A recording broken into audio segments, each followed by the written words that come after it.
Welcome to another episode of Potion Sword Run. Original Seed coming at you from my living room.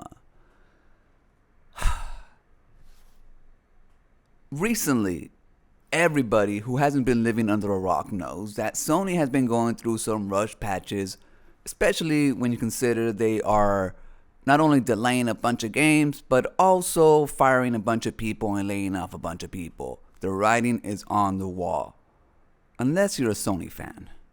But before we begin, again, do not like this video. I am still wanted for stealing my neighbor's cats. They keep on knocking, and I won't let them in. Now I live within the trolls sometimes when I'm looking for stories when it comes to the fanboy wars, Xbox and PlayStation. There's no hiding from it. No matter what you do, if you go online, you're going to find it. So I come across a lot of stuff, some of the stuff that I wish I wouldn't see because it rots your brain. And this is an example specifically that rots your brain. Now, there's a conversation with two gamers. Presumably one is an Xbox fan. I'm not sure because his handle's a little weird. But let me just read to you their little short conversation. Sony Pony. Xbox is dying, LOL. Ryan Gofet. PlayStation showing more signs of dying than Xbox, NGL. How is the market leader dying, LOL?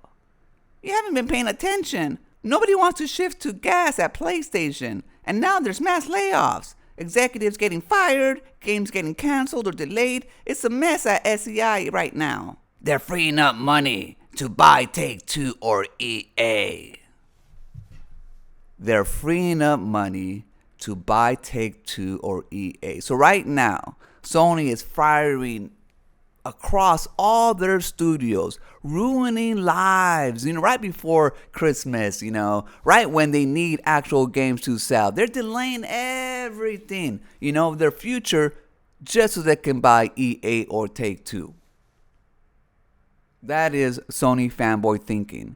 They are destroying their brand right now in order to buy Take-Two or EA. Now, first of all, if anybody's going to buy anybody, it's going to be Microsoft. You guys got to understand, one is a software company that deals in, high-end technology. And another one is a toy company, a manufacturer company that does TVs, radios, and PlayStations. So when you think about deep pockets, you think about the people who are actually doing software. And I'm not talking about video games. I'm talking about like AI software and other stuff that Microsoft is into. The cloud and blah, blah, blah, blah, blah, blah, blah. The stuff that actually makes Microsoft their money.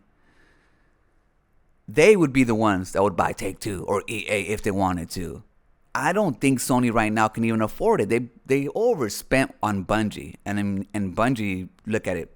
Look what it's done. It's been pretty much a failure. I mean, Destiny, everybody's 45% revenue is gone because people are tired of it. You can only play a game for so long. And they don't look like they got anything out. Marathon, come on now. Now, I feel for PlayStation fans because I'm a PlayStation fan. I have a PlayStation. I want to play games on it. But I don't want to play last generation games on it. I don't want to play remakes on it.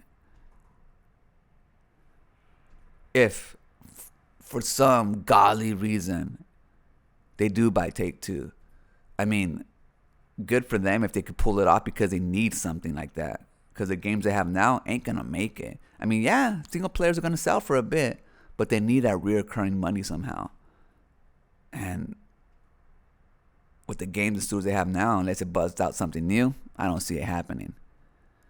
Now, I'm going to continue to keep my eye on these PlayStation fanboys to report to you guys all the delusions that go on in the gaming industry. But just know, whenever I make these videos, not because I want to, because I gotta fight this narrative. Damn fanboys. That's gonna do it for this episode. Remember, when shit's a fan, run. Welcome to